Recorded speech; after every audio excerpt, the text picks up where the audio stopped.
You cannot begin to imagine in how many ways the world is the opposite of what you have been taught to believe. You see the guy who sells drugs to willing customers so he can feed his family as the scum of the earth, while you see the hypocrite who gives away stolen money in the name of government as a saint. You see the guy who tries to avoid being robbed by the federal thugs as a crook and a tax cheat, but see as virtuous the politician who gives away the same stolen loot to people to whom it does not belong. You see the cop as a good guy when he drags a man away from his friends and family and throws him in prison for 10 years for smoking a leaf. And you see anyone who defends himself from such barbaric fascism as the lowest form of life, a cop killer. In reality, most drug dealers are more virtuous than any government social worker, and prostitutes have far less to be ashamed of than political whores, because they trade only with what is rightfully theirs, and only with those who want to trade with them. The upstanding, church-going, law-abiding, tax-paying citizen who votes Democrat or Republican is far more despicable and a bigger threat to humanity than the most promiscuous, lazy, drug-snorting hippie. Why? Because the hippie is willing to let others be free, and the voter is not. The damage done to society by bad habits and loose morality is nothing compared to the damage done to society by the self-righteous violence committed in the name of the state. You imagine yourselves to be charitable and tolerant when you are nothing of the sort. Even the Nazis had table manners and proper etiquette when they weren't killing people. You think you're good people because you say please and thank you? You think sitting in that big building on Sunday makes you noble and righteous? The difference between you and a common thief is that the thief has the honesty to commit the crime himself, while you whine for government to do your stealing for you. The difference between you and the street thug is that the thug is open about the violence he commits, while you let others forcibly control your neighbors on your behalf. You advocate theft, harassment, assault, and even murder, but accept no responsibility for doing so. You old folks want the government to steal from your kids so you can get your monthly check. You parents want all your neighbors to be robbed to pay for your kids' schooling. You all vote for whichever crook promises to steal money from other people to pay for what you want. You demand that those people who engage in behaviors you don't approve of be dragged off and locked up, but feel no guilt for the countless lives your whims have destroyed. You even call the government thugs your representatives, and yet you never take responsibility for the evil they commit. You proudly support the troops as they kill whomever the liars in D.C. tell them to kill, and you feel good about it. You call yourselves Christians or Jews or claim to follow some other religion, but the truth is what you call your religion is empty window dressing. What you truly worship, the God you really bow to, what you really believe in is the state. Thou shalt not steal, thou shalt not murder, unless you can do it by way of government. Then it's just fine, isn't it?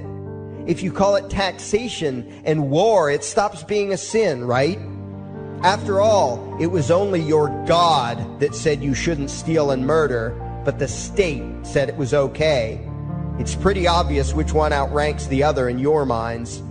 Despite all the churches, synagogues, and mosques we see around us, this nation has one God and only one God, and that God is called government.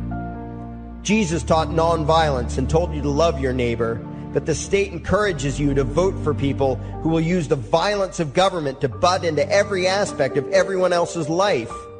Which do you believe?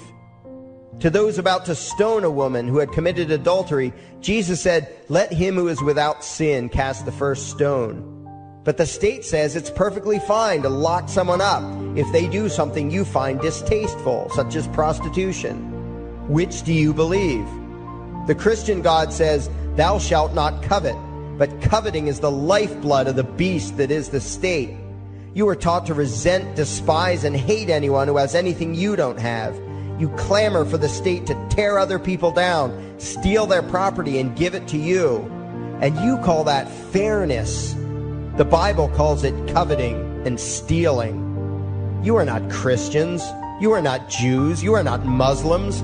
and you certainly aren't atheists. You all have the same God, and its name is government. You're all members of the most evil, insane, destructive cult in history. If there ever was a devil, the state is it, and you worship it with all your heart and soul. You pray to it to solve every problem, to satisfy all your needs, to smite your enemies, and to shower its blessings upon you. You worship what Nietzsche called the coldest of all cold monsters, and you hate those of us who don't. To you, the greatest sin is disobeying your God, breaking the law, you call it, as if anyone could possibly have any moral obligation to obey the arbitrary commands and demands of the corrupt, lying, delusional megalomaniacs who infest this despicable town. Even your ministers, priests, and rabbis, more often than not, are traitors to their own religions, teaching that the commands of human authority should supersede adherence to the laws of the gods they say they believe in. Several years ago, I heard one pompous evangelical jackass in particular pontificating on the radio that anyone who disobeys the civil authority, be it a king or any other government, is engaging in rebellion against God. Those were the exact words he used. What if the government is doing something wrong? Well, this salesman for Satan opined, that is the business of those in government, and you are still obligated to obey. Everywhere you turn, be it the state or the church, the media or the schools, you are taught one thing above all else, the virtue of subjugating yourselves to mortals who claim to have the right to rule you. It is sickening the reverence with which you speak of the liars and thieves whose feet are so firmly planted on your necks. You call the congressmen and the judges honorable, and you swoon at the magnificence of the grandiose halls they inhabit, the temples they built to celebrate the domination of mankind. You feel pride at being able to say you once shook a senator's hand or saw the president in person. Ah, yes, the grand deity himself, His Royal Highness, the President of the United States of America. You speak the title as if you're referring to God Almighty. The vocabulary has changed a bit, but your mindset is no different from that of the groveling peasants of old who bowed low, faces in the dirt, with a feeling of unworthiness and humility when in the presence of whatever narcissist had declared himself to be their rightful lord and master. The truth of the matter, back then and today, is that these parasites who call themselves leaders are not superior beings. They are not great men and women. They are not honorable. They're not even average. The people who earn an honest living, from sophisticated millionaire entrepreneurs to illiterate day laborers doing the most menial tasks you can imagine, those people deserve your respect. Those people you should treat with courtesy and civility. But the frauds who claim the right to rule you and demand your subservience and obedience, they deserve only your scorn and contempt. Those who seek so-called high office are the lowest of the low. They may dress better, have larger vocabularies, and do a better job of planning out and executing their schemes, but they are no better than pickpockets, muggers, and carjackers. In fact, they are worse, because they don't want to rob you of just your possessions.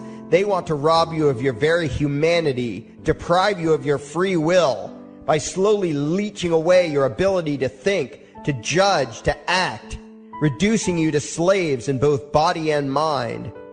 And still you persist in calling them leaders. Leaders? Where is it that you think you're going exactly that would require you to have a leader? If you just live your own life and mind your own damn business, exercising your own talents, pursuing your own dreams, striving to be what you believe you should be, what possible use would you have for a leader? Do you ever actually think about the words that you hear, the words that you repeat? You parrot oxymoronic terms such as the leader of the free world, even pretending for a moment that there is some huge journey or some giant battle that everyone in the entire nation is undertaking together that would require a leader. Why would you ever think, even for a moment, that the crooks that infest this town are the sort of people you should listen to or emulate or follow anywhere? Somewhere inside your mostly dormant brains, you know full well that politicians are all corrupt liars and thieves, opportunistic con men, exploiters, and fearmongers. You know all this, and yet you still speak as if you are the ones who are the stupid, vicious animals, while the politicians are the great, wise role models, teachers, and leaders without whom civilization could not exist. You think these crooks are the ones who make civilization possible? What belief could be more absurd? Yet when they do their pseudo-religious rituals, deciding how to control you this week, you still call it law, and continue to treat their arbitrary demands as if they were moral decrees from the gods that no decent person would ever consider disobeying. You have become so thoroughly indoctrinated into the cult of state worship that you are truly shocked when the occasional sane person states the bleeding obvious. The mere fact that the political crooks wrote something down and declared their threats to be law does not mean that any human being anywhere has the slightest moral obligation to obey. Every moment of every day, in every location and every situation, you have a moral obligation to do what you deem to be right, not what some delusional bloated windbag says is legal. And that requires you to first determine right and wrong for yourself, a responsibility you spend much time and effort trying to dodge. You proclaim how proud you are to be law-abiding citizens and express your utter contempt for anyone who considers himself above your so-called laws, laws that are nothing more than the selfish whims of tyrants and thieves. The word crime once meant an act harmful to another person. Now it means disobedience to any one of the myriad of arbitrary commands coming from a parasitical criminal class. To you, the term crime is nearly synonymous with the word sin, implying that the ones whose commands are being disobeyed must be something akin to gods, when in truth they are more akin to leeches. The very phrase, taking the law into your own hands, perfectly expresses what a sacrilege it is in your eyes for a mere human being to take upon himself the responsibility to judge right from wrong and to act accordingly, instead of doing what you do, unthinkingly obeying whatever capricious commands this cesspool of maggots spews forth.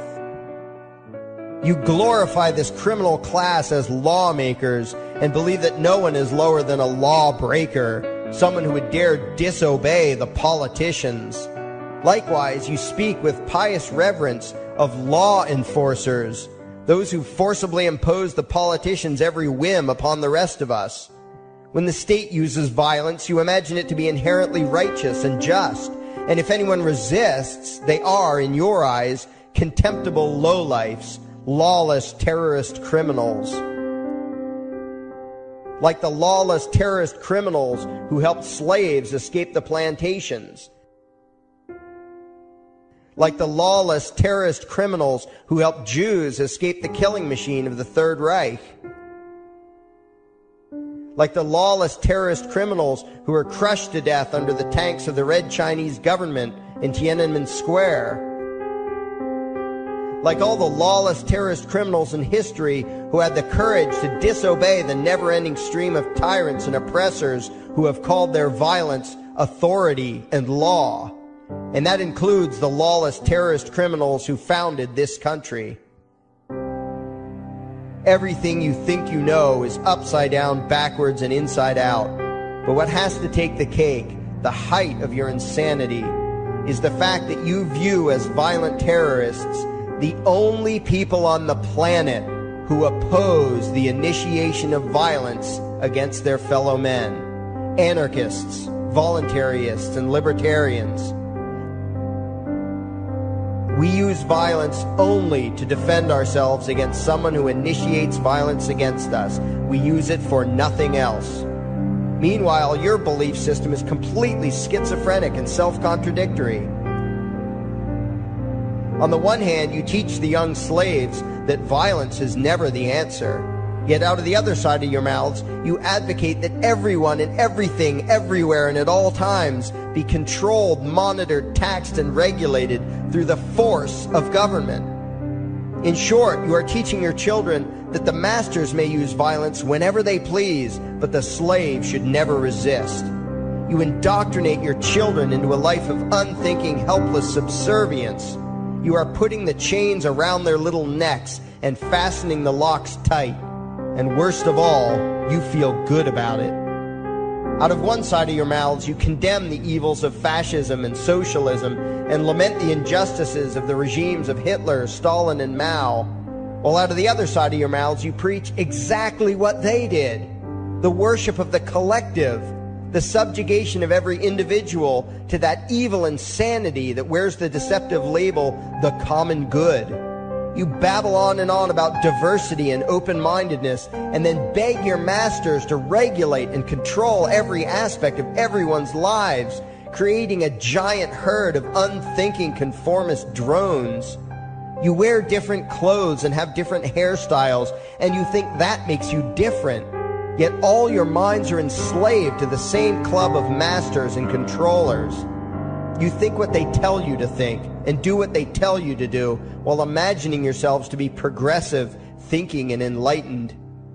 From your position of relative comfort and safety, you now condemn the evils of other lands and other times while turning a blind eye to the injustices happening right in front of you.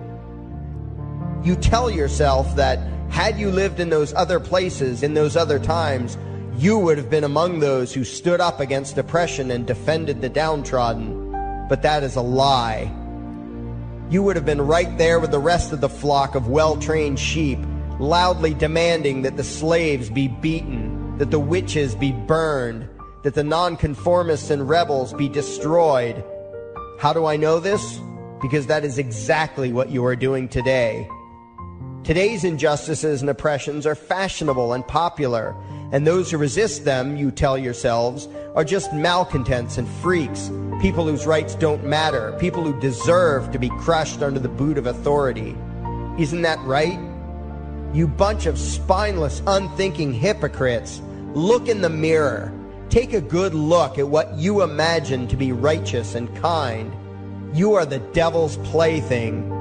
The crowds of thousands wildly applauding the speeches of Adolf Hitler, that was you.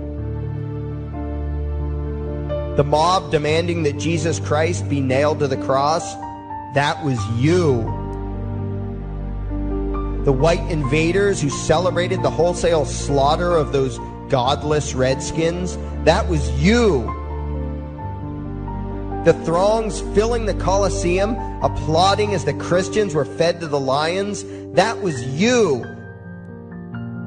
Throughout history, the perpetual suffering and injustice occurring on an incomprehensible scale, it was all because of people just like you. The well-trained, thoroughly indoctrinated conformists, the people who do as they're told, who proudly bow to their masters, who follow the crowd, believing what everyone else believes and thinking whatever authority tells them to think. That is you. And your ignorance is not because the truth is not available to you. There have been radicals preaching it for thousands of years. No, you are ignorant because you shun the truth with all your heart and soul. You close your eyes and run away when a hint of reality lands in front of you. You condemn as extremists and fringe kooks those who try to show you the chains you wear because you don't want to be free. You don't even want to be human. Responsibility and reality scare the hell out of you, so you cling tightly to your own enslavement and lash out at any who seek to free you from it. When someone opens the door to your cage, you cower back in the corner and yell, "Close it, close it." Well, some of us are finished with trying to save you. We've wasted enough effort trying to convince you that you should be free. All you ever do is spout back what your masters have taught you, that being free only leads to chaos and destruction, while being obedient and subservient leads to peace and prosperity. There are none so blind as those who will not see. And you nation of sheep, would rather die than see the truth.